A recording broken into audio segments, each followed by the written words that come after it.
Hope you're doing well today. Today we're going to talk about exactly what is white tea. Now before we begin, please hit the subscribe button if you haven't done so already. Hit the notification bell on the top right of the screen so these episodes come fresh to you, and post a comment if you like.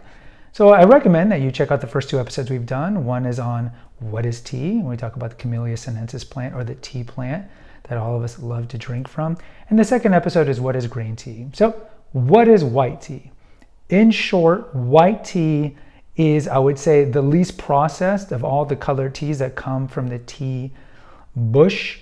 And unlike green tea, which we talk about in the second episode, which is plucked and then it is frozen from oxidizing by either using pan frying or steaming, white tea doesn't have that. White tea, the leaves of the plant, which are typically the buds, are going to be picked off, and then they're just going to be left to wither in the sun.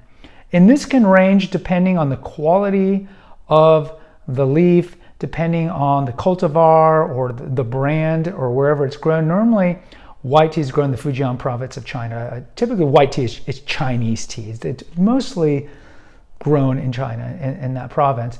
And what they'll do is they'll just pluck it, and they're just going to leave it out in the sun for several days. And depending, it could be 2 days, it could be 4 days. It's left out for it to wither. So I have a leaf of silver needle. Silver needle is one of the more high-end white teas, and we do sell silver needle. And you see, this has just been withered. It's been withered into the sun. So instead of looking like a leaf, a nice green leaf that's just been plucked, it is kind of shriveled up and withered. And that's why it looks like this. And so as opposed to, let's say, black tea, which is typically like CTC, it's crushed up into like powder, the fannings, or maybe you'll have black loose leaf, which is black and it's loose leaf. And oolong, depending on if it's a light oxidized or dark oxidized, it could be, the light oxidized has more of a green leaf, and the more oxidized would look more like black tea. And as opposed to green tea, which can come in a variety of different fashions, white tea has a very unique look because it's the actual full leaf just withered up in the sun. And so unlike green tea, which is kill-greened by pan frying or steaming, so the oxidation process is frozen at that given moment. And unlike oolong, which is bruised and is oxidized to a certain extent, white tea is very, very, very, very little oxidized, about 5% oxidized. And the reason it's oxidized just even a little is because when you pluck it and take it away from its nutrients in the Camellia sinensis plant, it's going to oxidize or break down a little. So in short, what they do with white tea is that they pluck it, they leave it in the sun to wither for several days, and then they have to dry it, because remember, it's got to go under about 5% moisture. And depending on where they do it, nowadays they do it in kind of these industrial dryers like you might have at your home. And then that's it. It's sorted. Now, the reason it's called white tea is because the Pico, and when you hear Pico, sometimes you think of black tea, because the term Pico is normally used in regards to Indian black tea. But the Pico is the underlining of the leaf, and it's fuzzy. And really good white tea leaves, you're going to be able to see the fuzz. Now, I am blind as a bat, so I would need my reading glasses to see this, but you can see it, the fuzzy whiteness on the white tea leaf, and that's why it's called white tea. The liqueur of it's kind of like a lightish color. It's not, and green tea is not necessarily called green tea unless you get matcha for its green vibrancy. Most greens, like let's say a gunpowder or a sencha or a dragonwell, they're kind of lightly green. But the white tea is called white because of this, not because of the liqueur or the color. Now, the reason why I think white tea is not that popular is for a couple reasons. White tea is very subtle in its taste, and it's kind of like, not to keep using wine analogies, but it's so subtle that most people can't pick up either the aroma or the taste, the subtleties of white tea. Whereas if you drink matcha, or if you drink a black or a dark like a pu'er tea, you can really sense the flavors in it. White tea is subtle, subtle, subtle. Now, the problem with that is that white tea then, by a lot of tea makers who are, let's say, unscrupulous, will then infuse it with a lot of fake stuff. And we'll talk about this in later episodes.